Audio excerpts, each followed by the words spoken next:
Muy buenas a todos. En este vídeo vamos a empezar a hablar de un nuevo tema, concretamente del cuidado de los animales enfermos. Pues bueno, en primer lugar, para hablar de los animales enfermos tendremos que empezar definiendo qué es la salud animal. Pues salud puede definirse como la ausencia de trastornos que afecten a la producción animal y que puedan ocasionar la disminución de la rentabilidad económica. Pero bueno, ¿y para qué es importante mantener una buena salud de los animales? Bueno, en primer lugar, para maximizar la rentabilidad de la producción, reducir riesgos para la salud humana de las propias personas, ¿no? Que puedan transmitir enfermedades, y también para asegurar la perpetuidad, para la continuidad de las poblaciones, o sea, para mantener la población, si criamos ovejas, como en este caso, pues para seguir manteniendo una población de ganado dentro de nuestra explotación. La alteración de la salud de los animales pueden deberse a distintas causas. Algunas pueden ser agentes de origen físico, como esta imagen, pues accidentes porque un objeto punzante, una cortadura, un golpe o que hayan ingerido alguna cosa que le pueda causar, pues esto, una herida.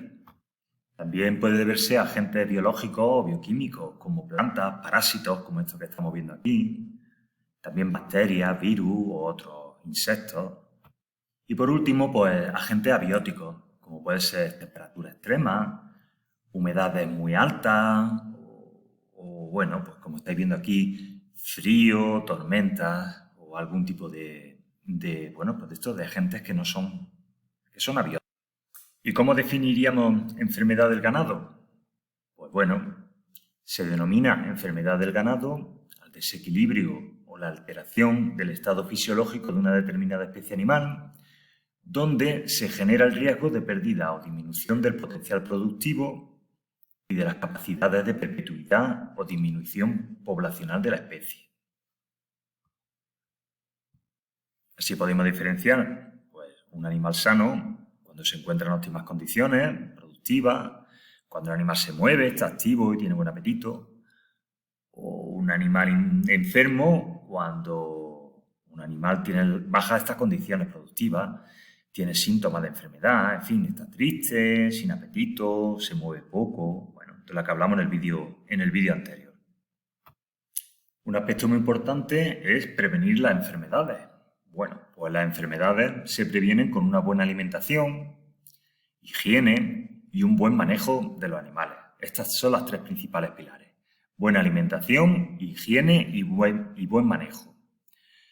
Hay que tener una infraestructura que sea segura, un plan de pastoreo, complementos nutricionales, darle aporte lo que no encuentran en el propio campo y, muy importante, un cronograma de vacunaciones y de parasitaciones. Cada cierto tiempo, pues, ponerle sus vacunas correspondientes. Pero bueno, como medidas principales es esta que hemos estado diciendo. Una buena alimentación, la higiene y un buen manejo.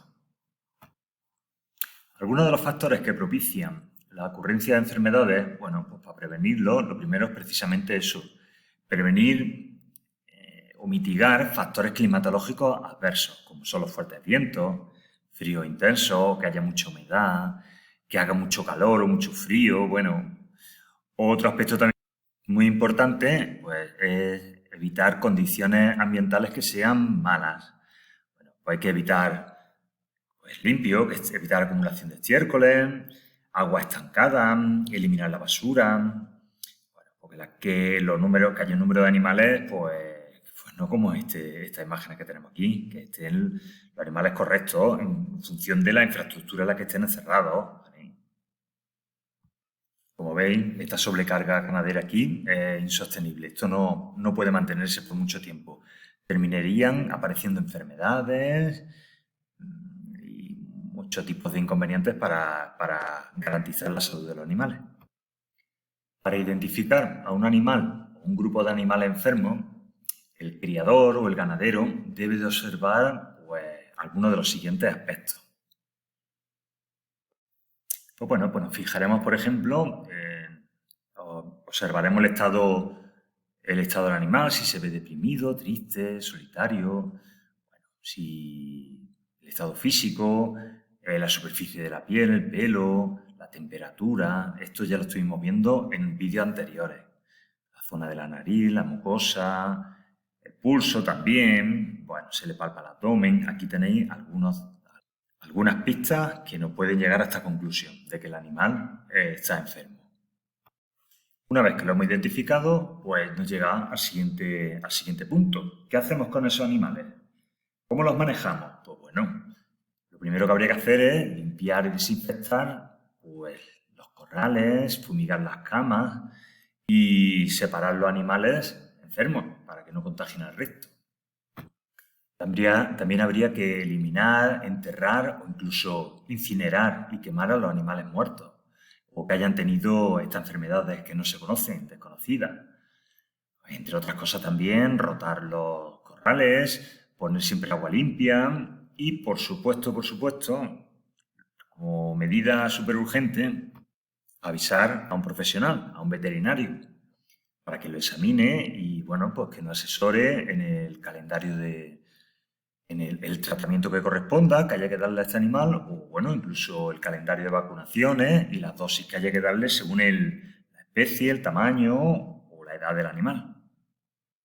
Algunos de los medicamentos y equipos mínimos que debe de haber de primer auxilio, que debe de haber en cualquier explotación ganadera, pues son los que veis aquí. Termómetro y jeringa, tijeras, desinfectante tipo alcohol, yodo, algodones, gasa, muy importante la violeta de genciana, pomada para la ubre, bueno, antiinflamatorios y muy importante pues también los antibióticos que deben que administrarse siempre bajo prescripción veterinaria. Una herramienta muy útil para el cuidado de animales enfermos pues el uso de medicamentos veterinarios, que son sustancias químicas o enzimáticas que se utilizan o se emplean para curar los animales. ¿Y cómo se deben manejar o conservar los medicamentos? Pues bueno, en primer lugar, siempre se debe comprar el medicamento con la receta que nos haya proporcionado el veterinario, observando siempre la fecha de caducidad. Muy importante la fecha de caducidad. Suele aparecer siempre en el frasco o en la cajeta del medicamento. Deben conservarse las medicinas siempre, pues, como dice su instrucción. Hay algunas que se tienen que conservar en el frigorífico, otras pueden estar a temperatura ambiente. Ante cualquier duda, siempre tenemos que preguntar al veterinario, primero leer el prospecto del medicamento y si seguimos teniendo dudas, pues preguntar al veterinario. Y nunca inventarnos la dosis siempre la que diga la receta.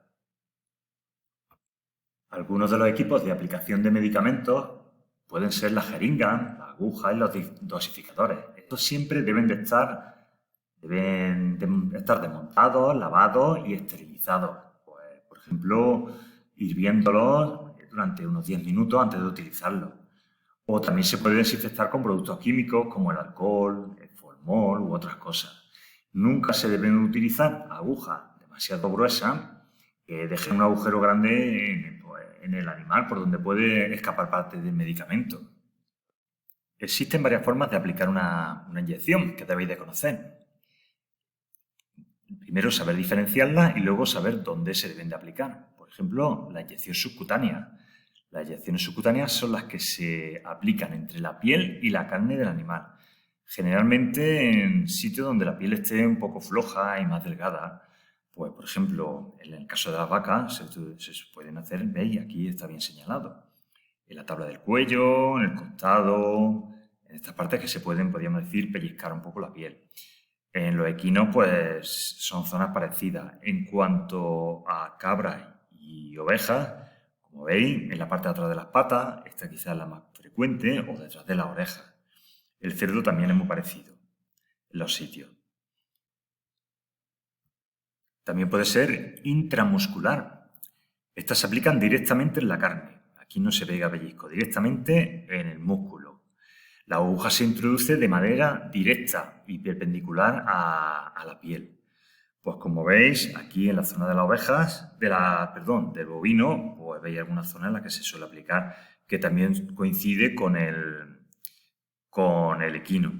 En cuanto al porcino y al ovino, pues suele ser también en la parte interna de las patas traseras.